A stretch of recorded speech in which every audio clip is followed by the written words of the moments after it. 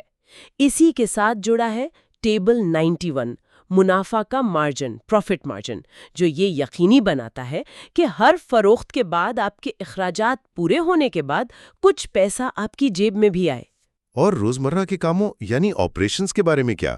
کیونکہ ایک بہترین مالیاتی منصوبہ بھی خراب عمل درآمد کی وجہ سے ناکام ہو سکتا ہے۔ بالکل، اس کے لیے ٹیبل 77 آپریشنز ورک فلو ہے۔ یہ ہر عمل کے ہر قدم کا نقشہ بناتا ہے۔ ایک گاہک خریدے پر کلک کرتا ہے، اس کے بعد کیا ہوتا ہے، کس کو ای میل جاتی ہے، کون پروڈکٹ پیک کرتا ہے، کون ٹریکنگ نمبر بھیجتا ہے۔ اس نقشے کے بغیر افراتفری، ناراض گاہک اور برے جائزے ملتے ہیں۔ اور ظاہر ہے یہ سب کام کرنے کے لیے آپ کو ایک ٹیم کی ضرورت ہے، جس کے لیے ٹیبل 68 بھرتی کا منصوبہ، ہائرنگ پلان، آپ کی رہنمائی کرتا ہے۔ بلکہ یہ کاروبار چلانے کی چھوٹی چھوٹی لیکن اہم تفصیلات پر بھی پوری توجہ دیتے ہیں۔ یہ صرف سی ای او کے لیے نہیں، بلکہ سی او او اور سی ایف او کے لیے بھی ہیں۔ یہ ایک مکمل نظام ہے۔ آپ نے بالکل صحیح پکڑا۔ یہ ایک بانی کو وہ تمام ٹوپیاں مؤثر طریقے سے پہننے میں مدد دیتا ہے جو اسے شروع میں پہننی پڑتی ہیں۔ ٹھیک ہے، تو اب کاروبار شروع ہو گیا ہے، حکمت عملی موجود ہے، مارکیٹنگ چل رہی ہے اور مالی معاملات بھی قابو میں ہیں۔ ہم زندہ ہیں اور شاید تھوڑا منافع بھی کما رہے ہیں۔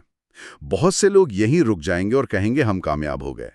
لیکن کتاب کا پیغام یہ لگتا ہے کہ یہی سب سے خطرناک لمحہ ہے، جب آپ آرام دہ ہو جاتے ہیں۔ بالکل، کامیابی آپ کو سست بنا دیتی ہے۔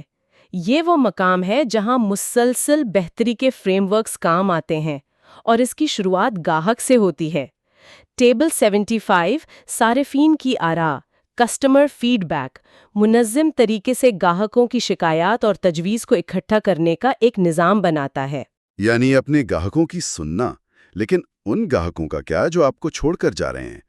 ان کا تو فیڈ بیک لینا بھی مشکل ہوتا ہے۔ ان کے لیے ہمارے پاس ٹیبل 86 چرن تجزیہ، چرن انالیسس ہے، یعنی یہ سمجھنا کہ گاہک آپ کو کیوں چھوڑ کر جا رہے ہیں۔ یہ شاید اس پوری کتاب کا سب سے تکلیف دہ لیکن سب سے قیمتی ٹول ہے۔ ایک منٹ، یہ تو الٹا لگتا ہے۔ آپ کہہ رہی ہیں کہ اپنی ناکامیوں کا مطالعہ کرنا اپنی کامیابیوں کا جشن منانے سے زیادہ اہم ہے۔ کیوں؟ کیونکہ آپ کے خوش گاہک آپ کو شاذ و نادر ہی گہری سچائی بتاتے ہیں۔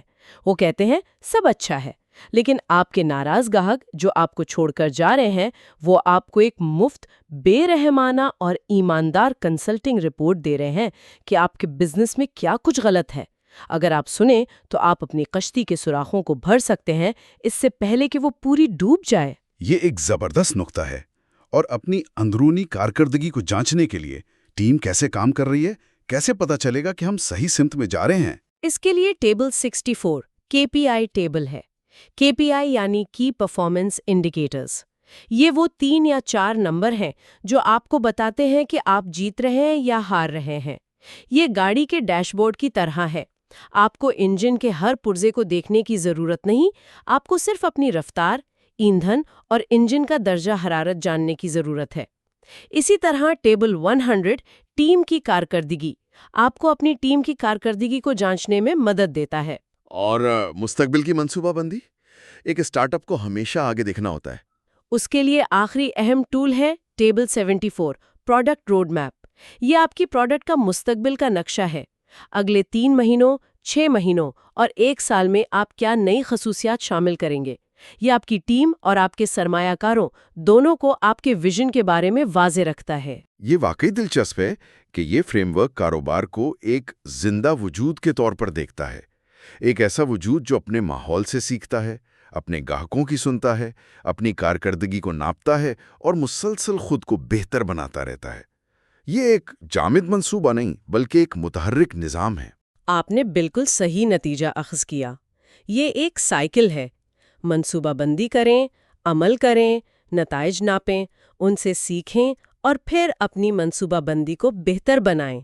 یہ تمام ٹیبلز اسی سائیکل کو طاقت دیتے ہیں۔ تو آج کی گفتگو کا خلاصہ یہ ہے کہ جناب ظہیر احمد میر کی کتاب اے آئی ایجنٹ میکرز کسی بھی نئے کاروبار کے لیے خاص طور پر اے آئی کے شعبے میں ایک جامع اور عملی بلو پرنٹ فراہم کرتی ہے۔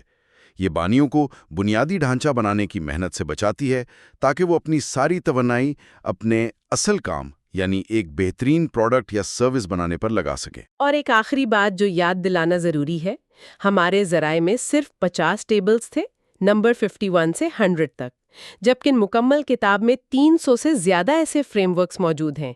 یہ اس کتاب کی گہرائی کو ظاہر کرتا ہے۔ یہ ہر اس چیلنج کا احاطہ کرتی ہے جو ایک بانی کو سامنا کرنا پڑ سکتا ہے۔ یہ واقعی متاثر کن ہے۔ یہ ایک مکمل بزنس اسکول کو ایک کتاب میں بند کرنے کی مترادف ہے۔ اچھا، آخر میں سامعین کے لیے ایک سوال چھوڑ کر جاتے ہیں۔ ہم نے ایک کاروبار بنانے کے لیے ایک ناقابل یقین حد تک تفصیلی اور منظم بلو پرنٹ دیکھا، لیکن مصنوعی ذہانت کی دنیا میں جہاں اوپن اے آئی یا گوگل کے ایک نئے تحقیقی مقالے سے راتوں رات پوری انڈسٹری بدل سکتی ہے، کیا یہ بلو پرنٹ کامیابی کی ضمانت ہے یا یہ ایک سنہری پنجرہ ہے؟ کیا یہ آپ کو جیتنے کے لیے ضروری نظم و ضبط دیتا ہے، یا یہ اس تخلیقی صلاحیت اور لچک کو ختم کر دیتا ہے جو آپ کو اگلی بڑی تبدیلی سے بچنے کے لیے درکار ہے؟ کیا یہ مکمل منصوبہ بندی تخلیقی صلاحیتوں کو پروان چڑھاتی ہے یا اسے محدود کر دیتی ہے؟ یہ وہ سوال ہے جس پر غور کیا جا سکتا ہے۔